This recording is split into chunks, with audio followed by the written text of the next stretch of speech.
is two can keep a secret if one of them is dead. Hey guys, sorry that this is late. I was just in a mood yesterday where I really just didn't feel like doing jack crap, so I didn't. So 2 nights ago was the 2nd annual Halloween episode of Pretty Little Liars, and the episode is called This Is a Dark Ride. Basically, I can sum up my feelings about this episode with the following. The first half really didn't do too much for me. Second half went balls to the freaking walls. Okay, someone explain to me how Mona managed to swing wearing Uggs in a psych ward. It is so hard watching Toby now, knowing what I know. Ezra, what kind of fools do you take us for? We all know that you're lying out your butt. Aria's costume was fabulous. Spencer's kind of annoyed me though. It just wasn't enough of a Halloween costume for me. Like, you could have worn that to prom, or like, even a nice dinner. Like, who is she supposed to be anyway? And I think Hannah totally pegged it when she said that Emily and Paige looked like a wedding cake from outer space. Ah, the return of the baby doll face. And guess what, you guys? I saw almost the exact same mask at Kmart yesterday. I didn't even know that that thing really existed. I about plots. So that ghost train thing looked so fun. Why is nothing cool like that ever available to me? Why? Although that Adam Lambert music video and bad dancing went on entirely too long. So here's a thought. Whatever happened to that drunk driving accident that Jason got into? I feel like a lot of things just get tossed to the wayside and forgotten about on this show. It's almost like they'll start going somewhere with something, but then like halfway through they just decide, nah, something's up with Lucas and Jason. I don't know what it is, but it's something. I knew from the second I saw that creepy little girl that that was one of the twins from the last Halloween episode. God, Caleb is so hot, like it's not even right. So I thought that scene with Aria talking to Adam Lambert was pretty stupid. It was just awkward and really served no purpose at all other than for her to write her name on the window so that A could mess with it later. Travel is so romantic. Paige, have you ever thought about going into the greeting card business? Really though, and no pun intended, but that was the gayest scene ever. As soon as Garrett started spilling the beans, I knew it. He's dead. He just signed his death warrant. I don't understand why Allison wanted Garrett to make Jenna think that he killed her. I mean, I'm sure it'll make sense at some point, but right now I'm confused. See? Byron's the devil. I knew it all along. Did anyone else notice that Spencer read that A text wrong? Okay, favorite part of the episode. When Paige manhandled that masked fingernail person like the true butch lesbian that she is. But guys, come on, rip off the mask for the sake of Pete. Oh my god. Talk about claustrophobia. If I had been Aria, I probably would have just had a panic attack and died right then and there.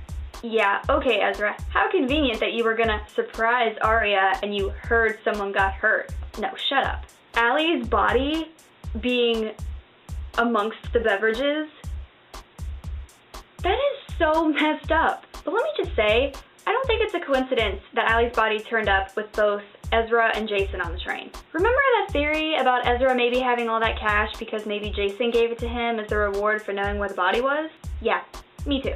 Okay, so the person who was dressed up like Caleb and the person who tried to strangle Spencer. Mona was most likely one of those people, right? And the other was a dude, because you can hear a guy and a girl talking when they're trying to throw Aria off the train. Here's my question. At the end, when you see Mona back in her bed, you see that she has the mask that was underneath Caleb's Phantom of the Opera mask. Now, that doesn't necessarily mean that Mona was the person dressed as Caleb and the guy was the person who tried to strangle Spencer.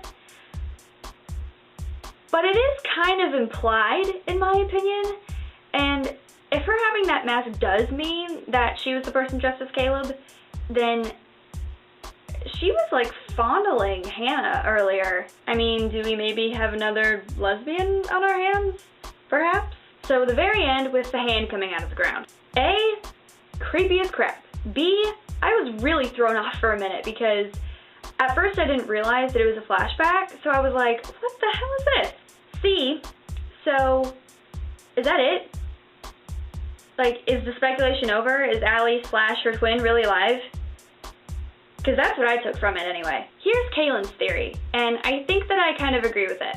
She thinks that Allie did have a twin, and one of them killed the other, or so they thought, and so they buried them, but since they weren't actually dead, they dug themselves out, and they went back, and they killed the other twin, and then placed them back in the ground, and that's the body that the police found, and so the other twin is still out there, roaming the streets and starting shit. Sounds logical to me. Alright guys, that's it for my review of the Halloween episode. I will see you guys again in January when the new season starts up, which sucks because it's so far away, but also they really didn't give us much to work with or get excited about for this new season. They seriously showed nothing in the preview, like, at all. But until then, let me know if there's any other kinds of videos you guys want me to make, any tags you want me to do, because like I said, I really like doing tags, but I don't know of any. So if you guys have any ideas, throw them my way. Oh, also, I have a couple updates, which really are not very important, but maybe you're interested. Since my I Love Fall tag, two things. I have tried the salted caramel mocha thing, and I loved it. It's a beautiful blend of sweet and salty, and it's delightful. Also, I get to wear my Greek goddess costume because I'm going to a Halloween party this Saturday. I am so excited because I really did not think that I was going to get to go to any parties, so very excited about that.